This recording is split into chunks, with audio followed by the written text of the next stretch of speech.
GVL, you're an intelligent pollster apart from being a politician. Would you concede that this has been, no one today can claim brownie points in a manner that they've swept this election? This is an election that has been unusually competitive state by state. It has thrown a verdict where no single party has got a majority.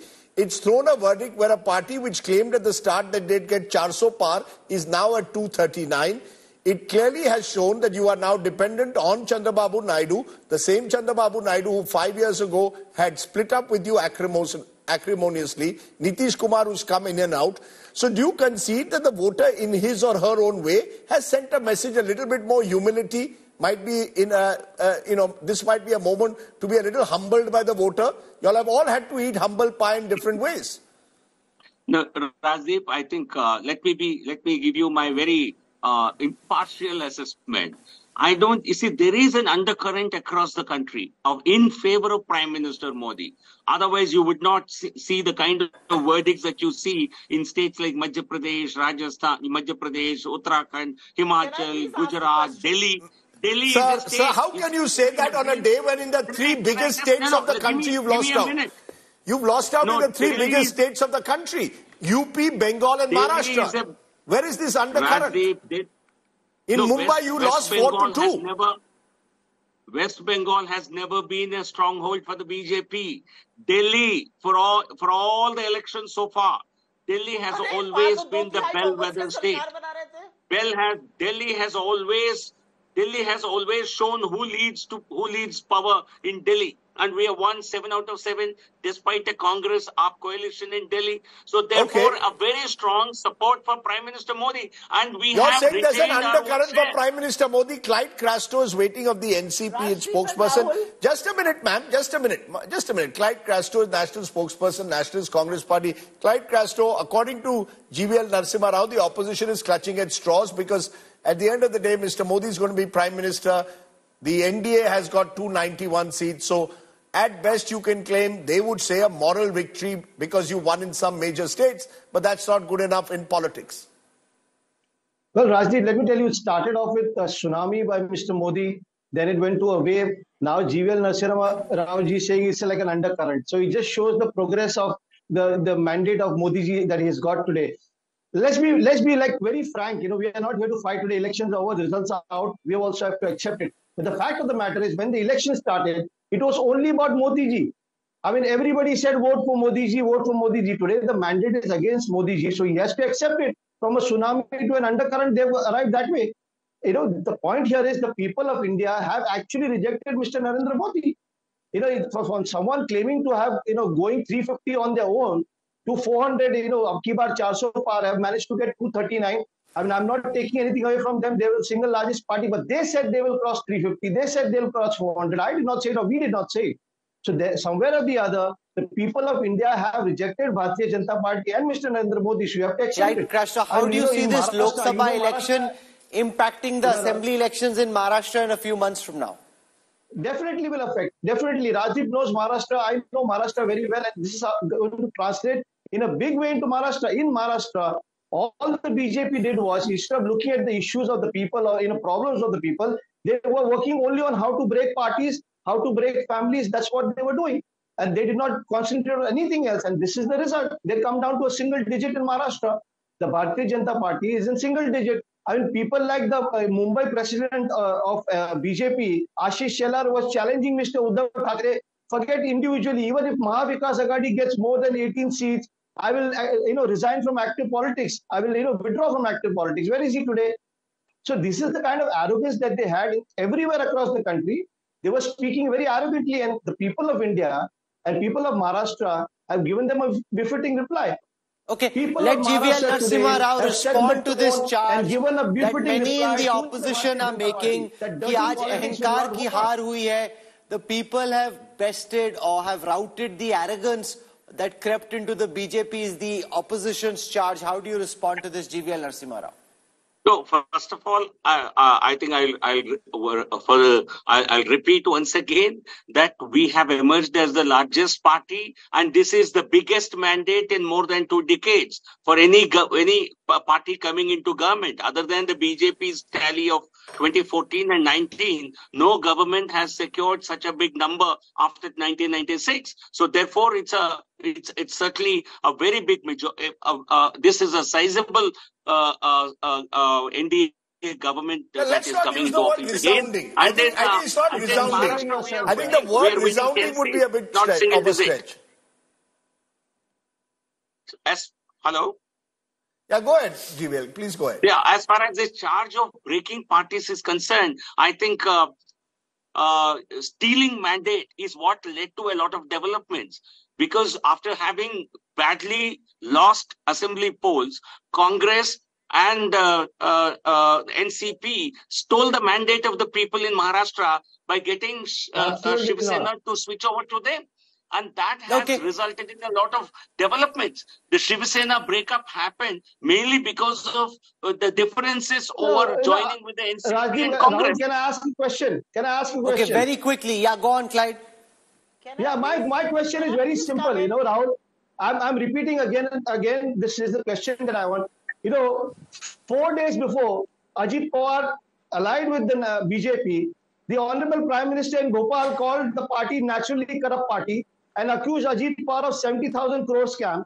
4 days later, he inducts him as an alliance partner. And today also, the Honorable Prime Minister was talking about corruption. I mean, after you accuse somebody of corruption, 4 days later you take him. Naturally corrupt party naturally becomes Nationalist Congress party. I mean, the people of Maharashtra are not going to buy that ticket from anybody. And the whole country is watching. You accuse everybody. Kirit Somaiya goes on accusing everybody of corruption, and after a few days, they're all coming into the Bharatiya Janata Party. So we're coming to the end of this broadcast. I want to go across our guests. I'll start with Supriya Srinath to get her to explain how she sees the nature of opposition politics changing. How do you see the government change in the next 5 years? How do you see the opposition's charge against this government inside parliament and outside change over the next 5 years? Supriya Srinath, let's start with you. No, I'm not convinced we are sitting in the opposition. You never know. Politics is all about possibilities and you never know what happens next. So if you ask me as of now, if we are going to be in the opposition, we will be a very responsible, we'll be a very constructive opposition. With fewer numbers, we could hold Mr. Modi accountable and put him in the dock. Mr. Modi had to disqualify Rahul Gandhi. With bigger numbers, you wait and watch what we do for the people of this country. We are not going to let them get away with narratives and jumlas anymore. But I'm not so sure. We could be well sitting on the treasury benches for all you know. How? No, come on. No, you're now... I have one thing Supriya Srinath, you're just throwing a googly in the air. No, we can do that, if just for fun's sake. Okay, she's having a smile. She knows. Okay, we'll give you a roots to power. No, so let me show you. We'll give you a roots to power map. Rahul will give you a roots. I don't 1 minute, ma'am. Rahul is giving you a roots to power map. Let's see whether you can form a government. Let's try. How can they form a government, Rahul? No, it's very difficult. But till then, let me get Supriya Srinath to respond to that question of how you see politics change over the next 5 years. Why don't you respond to that question? I think the politics of this country is going to center around issues. They're going to center around issues that people of this country have voted on.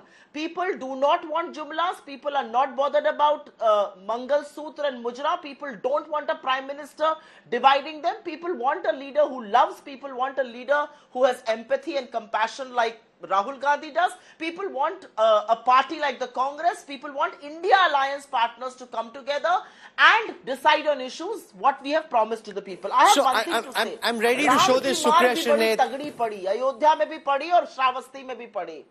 Okay, I'm ready to show this to our viewers. This is the roots to power. This is just, it's a long day.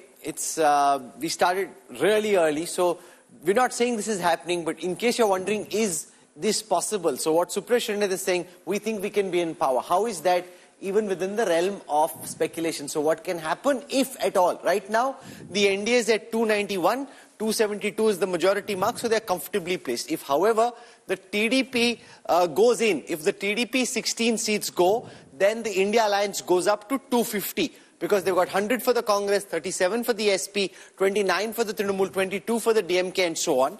That's not enough. So just getting Chandrababu Naidu for the India alliance is not enough. If I then take the Janata Dal United and bring the Janata Dal United into the India corner. That also isn't enough. So Paltu Chacha, even if it does a Palti, that's still just 262. You're still short. But by then, the NDA alliance comes down to 263. That's not enough. So you've got the Sena, but Rajdeep, that doesn't make sense because Eknath Shinde just walked away. So you have to leave the Sena aside. Lok Jan Shakti Party again, I don't think Ramvilas Paswan is going to shift, so that's very complicated. Janata Dal Secular also may not shift. RLD, you know, he said, Chavanni ki zara split, okay, so maybe RLD can go. If RLD goes, just hypothetically, if Jayant Chaudhary's party was to go, that takes India to 264, that brings NDA to 261, 3 up, but still about 9 short of majority. So it's very difficult, Rajdeep. You know, if just for scenario building, if Chirag Paswan's party also goes, then it goes up to 269. They're struggling.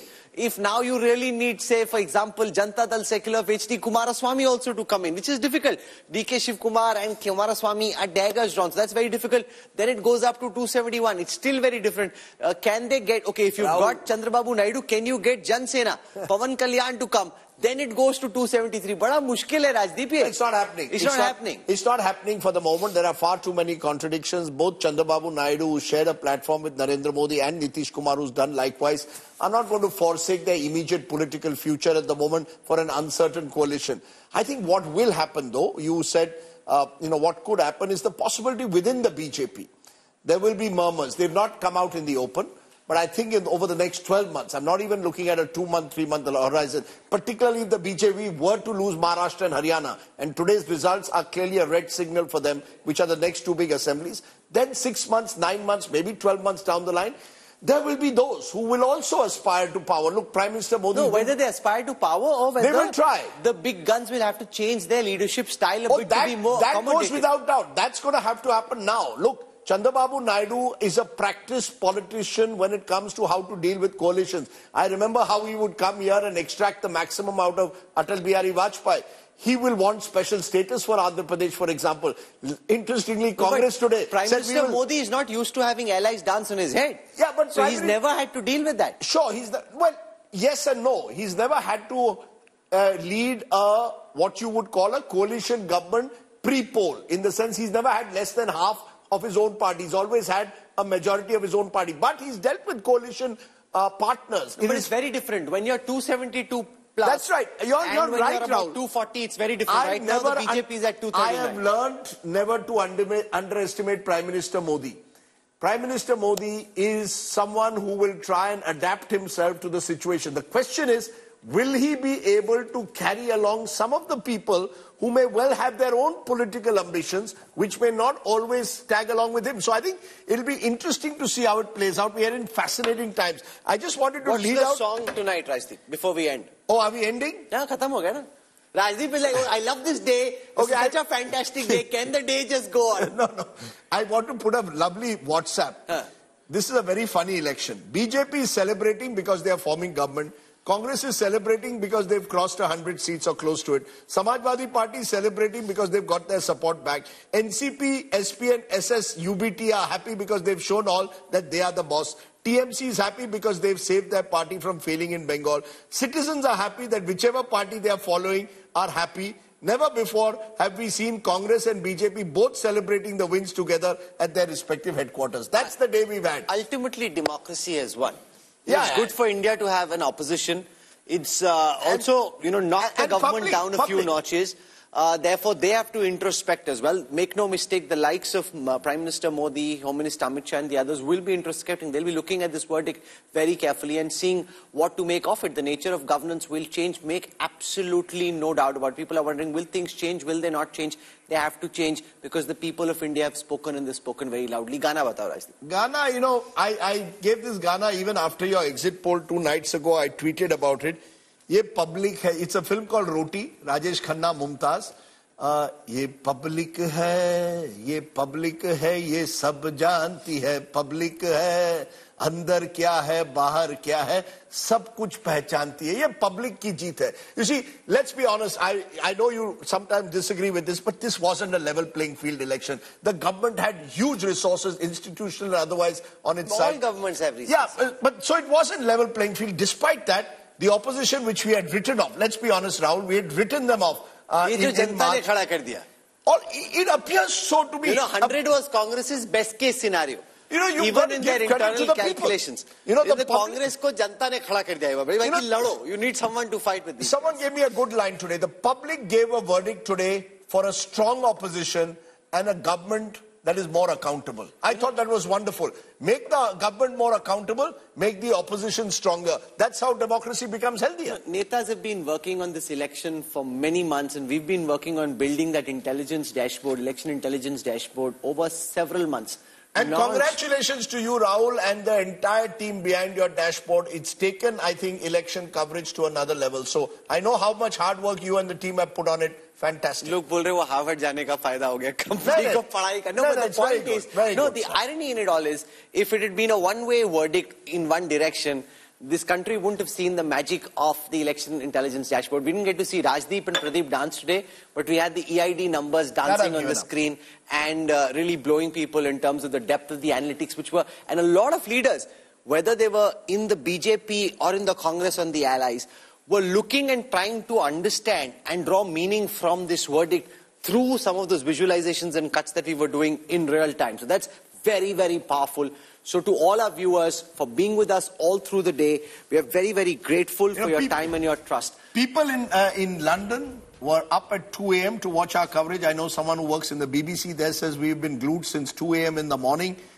People in New York have been watching us, saying that we were planning to go to watch the World T20. We said, forget it, not today. Today we want to watch the Indian Political League. And they've all been fascinated. So it's great to have this kind of support. My professor of finance at IIM Ahmedabad, he said I got late for class because I was watching your show. I couldn't just leave what I was doing and go. So, but we have this message with which we want to end. Many platforms resorted to all kinds of tactics through the day to inflate their viewership numbers. They tried to rig the viewership EVMs, as it were. These competitors relied on inorganic means, employing bots and other artificial methods to spike their audience metrics temporarily. These short-lived spikes were unsustainable. Once the funding behind these artificial boosts ran out, these numbers inevitably plummeted, disappearing into oblivion. Here at India Today, unlike the erratic spikes seen with our competitors, our growth has been steady and sustained, reflecting the real trust and loyalty of you, our viewers, and we're very thankful. This victory is not just ours, but also yours. Thank you for choosing authenticity over artificiality. That holds as much true for television audiences as it does for voters and citizens.